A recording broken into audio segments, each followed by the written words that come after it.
Hello, you beautiful souls, and welcome back to another episode of the Soulful Self-Development Podcast. My name is Hannah, and I'm your host. Today, I am going to be talking about awakening. First of all, I want to dive into what is awakening, and then we'll get into how you can know if this is happening to you. Honestly, it is probably happening to each and every one of us on some level, so this podcast episode is going to contain a lot of valuable information. So if you feel called to share it with loved ones, people in your life who you think may be going through a similar feeling, please share and forward this episode to them, as our whole entire collective consciousness is going through a level of awakening right now, and things are really starting to unfold. So again, this could be very helpful for you and people in your life. So feel free to share, pass it along, and yeah, let's dive in. First of all, an awakening can be described in a few ways. I like to think of it as one, becoming aware of truths or information that was previously believed to be wrong, or maybe information that was just totally unknown. It is a profound shift in our consciousness where you may begin to see your life, yourself, the world, or even spirituality on a deeper, more profound level. So I actually believe that on our spiritual journeys, on our self-discovery journeys, we will go through many different awakenings. There is always more healing and deeper levels that we can expand to in our consciousness, in our reality, in our life, in our spirituality. So on this journey, this process is, I like to think of it as a flower blooming. And each petal is a new layer or level that we can awaken to. So, of course, we're going to have the original big awakening moment where maybe in this moment is when we realize that, spirits are real. We are spiritual beings, that ghosts is not some woo-woo thing that people make up. They're absolutely real, and that we have a soul, and that we've probably lived many lives before this one, and we will live many lives after this one. And just becoming awake to some truths, some universal truths about what's going on. And then as you dive deeper and do more work to do with this kind of personal development, spirituality growth, the more work you do, the more awakenings you have, and the more this flower keeps unfolding. And I know that I am a very awakened person. I have done a lot of work in spirituality and personal development, but it is still something that I continuously unfold and grow into more and more every single day. And the more that I learn, the more that I go deep, the more healing that I do, the more surrendering that I do. So it's not just one day you wake up and you have this epiphany and that's it, you get it. It's constant work, it's constant growth. And that's why it's called a journey, because of the ebbs and flows, the ups and downs, the turns and twists and turns that we are going to take on this path, walking this path. It's like, the awakening is that you see the path and you understand that you're on this path, and then you just keep awakening more and more and more to different truths, to different understandings, to different realizations as you keep walking this path. And once you see this path and you know this path is there, you can try all you want to ignore it, or to pretend it's not there, or to try and believe something else. But once you see it, it's really hard to unsee it. And it actually just becomes more clear and more clear and more clear the more that we go on. So that is how I like to think of awakening. And if you have been feeling like you've been having these deeper understandings, you've been having this information come into your life, if you're listening to this podcast for one, you are definitely somebody on this spiritual awakening journey, and I am so glad you are here with me. That makes me so happy. And if you think of somebody who you want to come on this journey with you, or somebody that's thinking about this journey or has been having these signs and doesn't know the next step, send them this episode, because it can be very helpful for them. So I want to go over some things that you may be experiencing if you're going through an awakening, and just through these different things that you may be experiencing or may have experienced can help you to identify that you are going through an awakening and can just give you some clarity as to what is going on and how this may apply to you. So, number one, the first thing I'm going to talk about is starting to see the bigger picture. So what this can mean is having a deeper understanding of how truly interconnected everything is. How we are all a part of this cosmic web that is far more deep and complex than maybe we were taught or led to believe growing up in this society. You may start to clearly see and understand universal truths such as love, everything. We are all in our natural state, are beings of love. Love is the answer. Love is such an important part. We are here on earth to learn love, to love ourselves, to love others, to love each other, to love the earth, to love the plants and bugs and animals and everything in between. Unity in that we are all one, we are all connected, and purpose. We all have a purpose. We all have a reason why we are here, why we are good at what we do, a path that we are meant to follow and walk in this life. So those might be some universal truths that you may be becoming aware of, and just starting to see things as the bigger picture, starting to see how everything is so connected. I like to use an example for this as the human body. I think within our medical system, we are very much taught that our body is all these separate things, all these separate systems, all these separate organs, all these separate parts.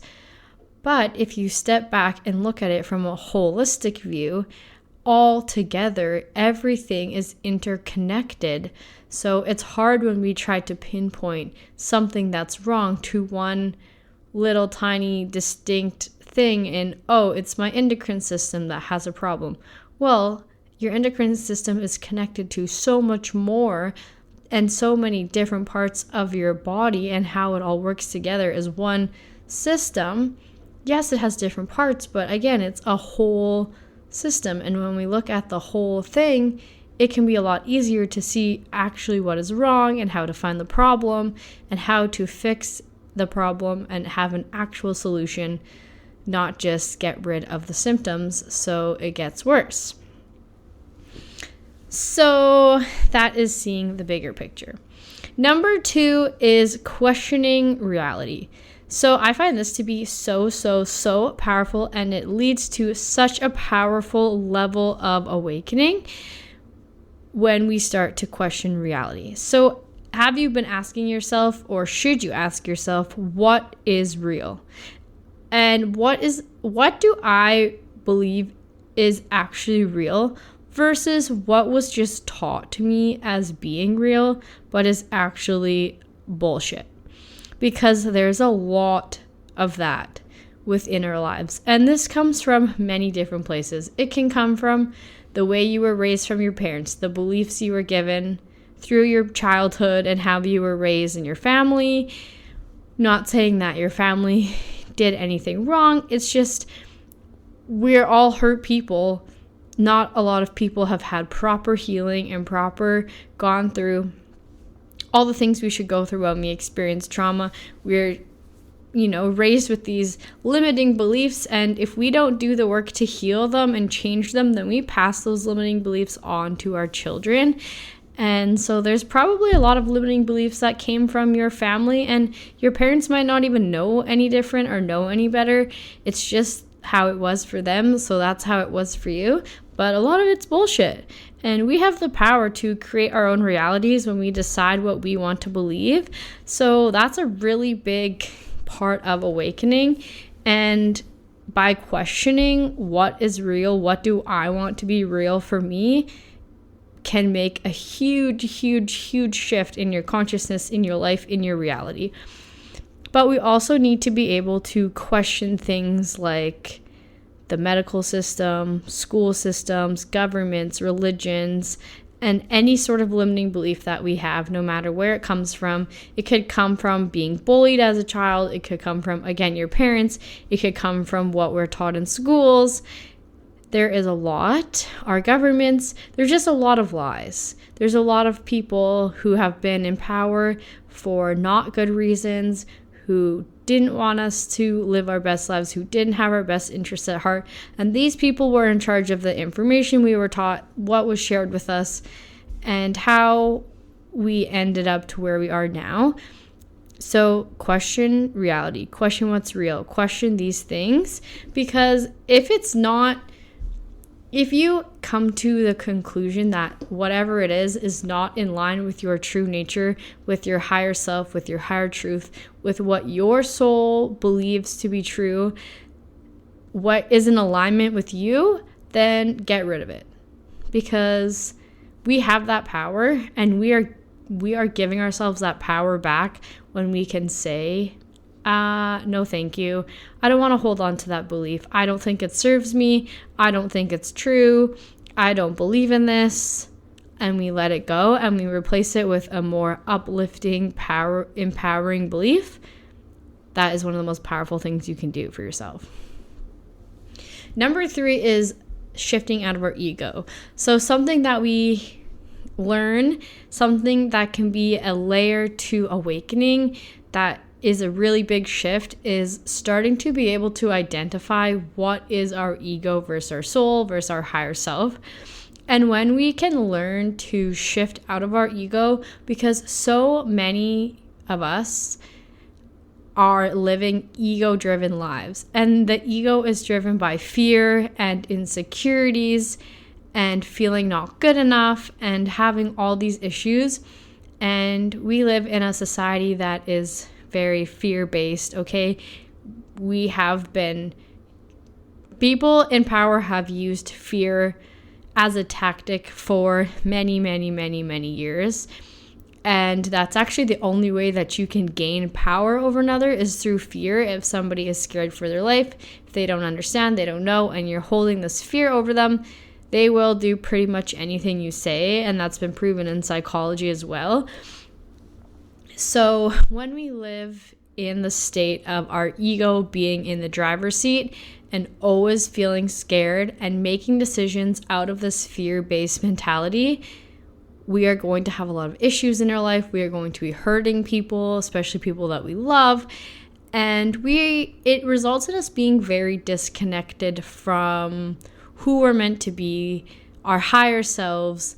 It makes us end up being not in alignment with our purpose, our reason, our truth. So when we can say, hey, this is my ego, identify what your ego sounds like in your own mind. This isn't easy because our ego and our inner voice and all these voices that we hear in our head sound the exact same. So it's almost the tone that you need to be able to identify, or the emotion attached to the voice that you need to be able to identify to say, hey, this is my ego.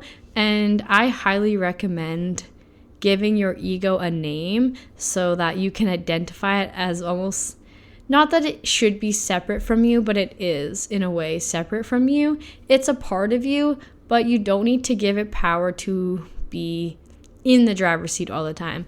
So for me, my ego's name is Lauren, and if I feel myself being judgmental or sassy or fearful or just any of these, not the emotions that I want to be feeling, I'm like, oh, that's Lauren. Sorry, Lauren, love you. Thank you for all that you do for me. I know that your job is to keep me safe, and I appreciate that, but I'm going to drive now. My higher self is going to drive now, and you can come along for the ride, but I will not be listening to your input at the moment. And so, this is important because it helps us to be able to see ourselves as more than just the material world. You're more than your job. You're more than how you look. You're more than your role in society. You're more than what your parents think of you. You're more than whatever. All these things, that this weight that you put on your shoulder that makes you feel like you have to be a certain way, fit in a certain box, whatever. You are so much more than that. And when you can shift out of ego, it becomes much easier for you to just be who you're meant to be, love that and embrace that for yourself. Number 4 is being able to feel a deeper connection. So this happens on different levels in awakening. So some things that we may feel more deeply connected to are things such as nature, plants, animals, being outside. Also, I found that elements like water, fire, earth, air, I really like to use those to help me feel balanced and keep myself in tune. You may feel a deeper connection with others, other people. You may feel more empathetic. You may be able to communicate and just connect with people on such a more deep level when you're going through a spiritual awakening. And also the universe. So we are part of this whole cosmic web. You may be able to see signs from the universe more easily. You may feel your gods and angels and all these things present more in your life. Things like that. Feeling connected to nature was a really big one for me. I love nature so much, but one layer of awakening, one of the many layers that I have unfolded, this connection, deeper connection to nature, is understanding that not one life is more important than another. Okay, it used to be an automatic response to, if you see a spider in the house, you just kill it, or a fly, or whatever it is. But I did this meditation once, and it was about pure love, and it talked about sparing a spider's life. And then I just had this whole realization, this whole awakening to, you're right, this spider is alive. This spider is part of this beautiful planet, this beautiful universe. He is here for a reason, okay? He's not doing anything wrong, okay? If you don't want him in your house, then you just scoop him up on a piece of paper or in a jar or something, and you take him outside. Same goes for any living thing, okay? I get maybe if you have a mice infestation, you're trying to kill the mice in your house, whatever. But we do have to just have an appreciation for all life. And if you do choose to, for example, hunting, I appreciate hunting, but with the intent that, you're thanking the animal for the nourishment that it's bringing you and your family. And you have that connection to the animal because you're like, thank you for all this that you are doing for my body and for my life and for my family, versus just some people maybe like to hunt for sport, which is I personally don't think we should do that. If we're not using the animal for meat or trying to use as much as the animal as we can, we should just let it live its life. We don't need to interrupt that. We are not God. We do not get to decide whose turn it is to die. I don't think it should be like that. So when we feel this deeper connection to nature and ourselves and others and the universe, ourselves is also another level to that, because the more time you spend alone with yourself, the deeper you go into your mind, into your subconscious, meeting your ego, meeting your higher self, all this work that comes along on the spiritual journey. You feel so deeply connected to yourself. You may start to understand your past lives, remember things from your past lives or different past lives that you have lived, connections with others from past lives, and how those relationships continue to grow and unfold even through lifetimes. Things like that. And we can then start to experience this sense of oneness or unity with all life. Again, we are all connected. We are all a part of it all. And seeing that connection can really help us feel like sometimes on a spiritual journey, walking this path, it can feel so lonely because we are letting go of our past. We are letting go of things in the past. This may be moving on from friends. This may be letting go of old habits, maybe a job, things that we are so used to. We have to really step into our comfort zone, and that can step out of our comfort zone, and that can feel very lonely at times because it can take a while for the people that are now in line with us to come into our life. Sometimes people that we love, maybe our family, isn't quite there yet, and it can be a lot to be all on your own. But having this deeper sense of connection and understanding the oneness of it all can help you feel so less alone, because you are all connected, and these people will get there. Everybody is on their own journey, but right now is such a time for awakening, and all these people are slowly starting to wake up to all these different truths, and it won't be long until we are all on the same page and can just be in that sense of oneness altogether. Number 5 is you may feel called to do more emotional and spiritual healing. So if you have been wanting to try things like Reiki or doing plant medicine or just having some sort of spiritual coach and guide, maybe you're even following more spiritual people on Instagram so that you're seeing more information and stuff like that. This is a big sign that you're awakening to another level as well, because we need to dive in and face and heal our past wounds and trauma and all the limiting beliefs that those things have brought for us, because the more that we heal, the better relationship we have with ourselves, the better relationship we have with others, and just the more inner work you do. Because even once you do all the inner work for yourself, say you've gone through all your trauma, you have done the work, you've done the journaling, you've done the plant medicine, you've done all this stuff, there's so many layers to it that now you're doing ancestral work. You're healing ancestral trauma for your grandparents and great-grandparents and great-great-grandparents that didn't have the resources, didn't have the opportunities to heal all this trauma that happened to them, that was passed on through generation. And the beautiful part about this is when you heal generational trauma for yourself and for all your ancestors, you're also stopping that from passing on to your children. So there's these cords that keep going and going through generation and generation until you do the work, until you do the healing and you make the change for yourself, for your life, that you don't pass that on to your children. And that can be liberating for all these spirits, all your ancestors that came before you. So it's just something to keep in mind. And again, any kind of past wound or trauma that we have experienced in our life, bullying, assault, just anything that's happened to you that made you feel hurt, made you feel abandoned or alone, or any of these traumas that we can have, they create limiting beliefs within our subconscious mind. And in order to reprogram our subconscious mind, we have to go back and visit these wounds, these traumas. We have to do the energetic healing that comes along with it. We have to release those emotions that we've been storing in our body.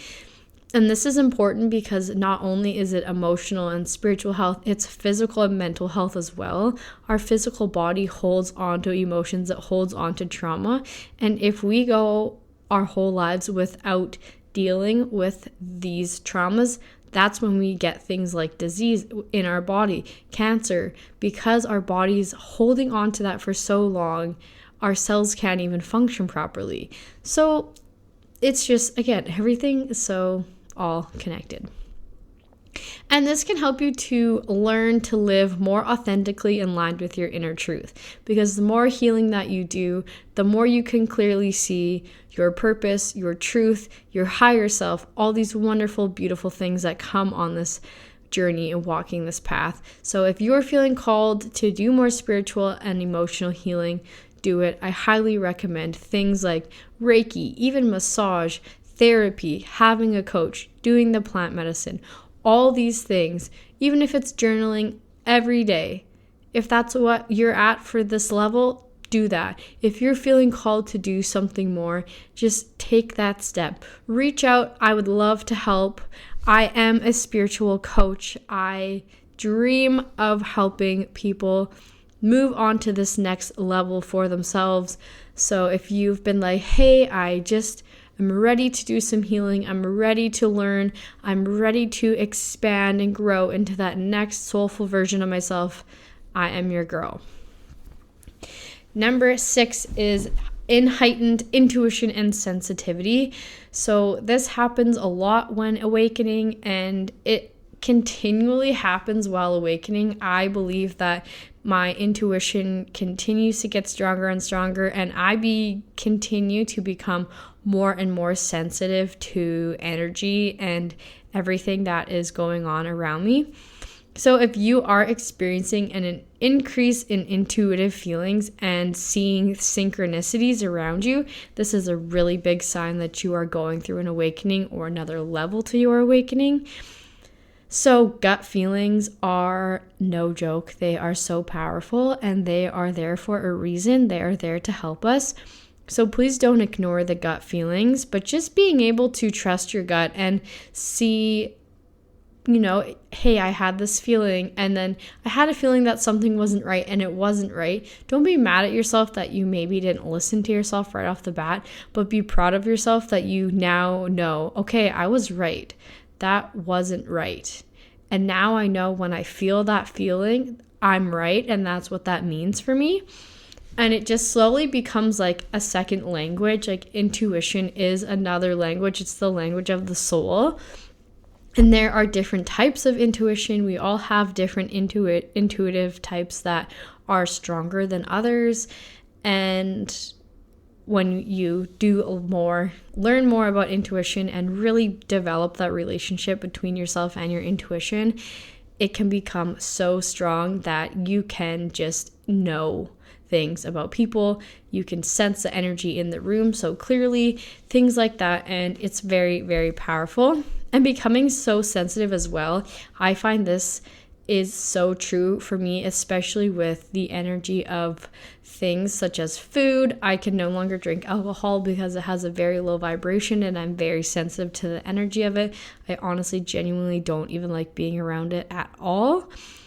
And also foods, like processed foods, make you feel so gross because the vibration of them are so low, and you can become sensitive to that. But this also can be empathetic. You are so sensitive to the emotions of others, become more sensitive to energy, emotions, and the unseen aspects of life. So you may feel spirits around, get lots of goosebumps when you have conversations or when you hear somebody say something that your soul is just like, absolutely, yes, that is the truth. You may get head to toe, full body goosebumps. It happens to me all the time, especially when I have spiritual conversations with others.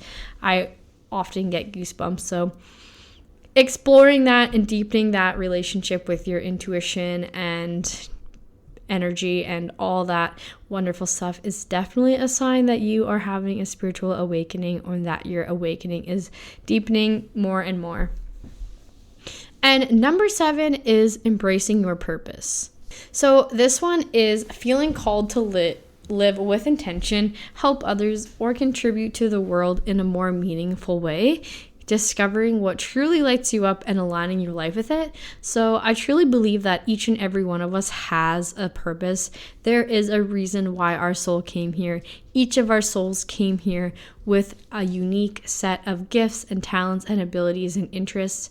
And when we can embrace who we are and give ourselves so much love and just be able to truly see ourselves for who we are, the good, the bad, and the ugly, because nobody's perfect. We all came here to learn, to grow, to expand, to awaken, and we just have to understand that and be okay with that, and then use that to embrace our purpose. So if you feel so called to work with children, you love children, children are naturally so drawn to you, they want to come to you, they want to hang out with you, then embrace that. Your life purpose probably has to do with children. If you love art, if you can express yourself through art so beautifully and you just feel so called to share your art with the world, chances are your purpose has to do with art, that you are meant to share your art with the world, whether it's singing or dancing or painting or expressing yourself in any way. That is part of your purpose. Whether it be that you work really well with numbers, or that you love to teach, or that you absolutely love food and you want to be a chef. All these things are divinely inspired. You signed a soul contract before you came here. And a part of that contract is for you to live out your purpose, which means embodying that part of yourself, aligning with what truly lights you up. Joy is how we can follow our purpose. What makes us happy, what brings us joy, what lights us up is what we're meant to do. We are not meant to have jobs that make us feel miserable, that we have a hard time getting out of bed for, that we would rather do anything else. That's not in alignment with you. If you're not jumping for joy, if you're not loving going to work every day, chances are there's something that needs to shift there, and some limiting belief you need to clear about thinking you're not worthy enough, or this is just how it is, or life sucks because blah, blah, blah, because that's not true.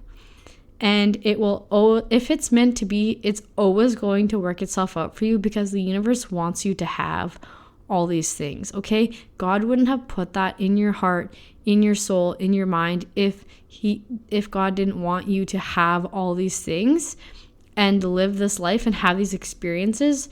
So never forget that. So a reminder that awakening is not just a one-time event, but a journey. It can involve many moments that are uncomfortable, as we have to become uncomfortable in order to grow and expand as a human.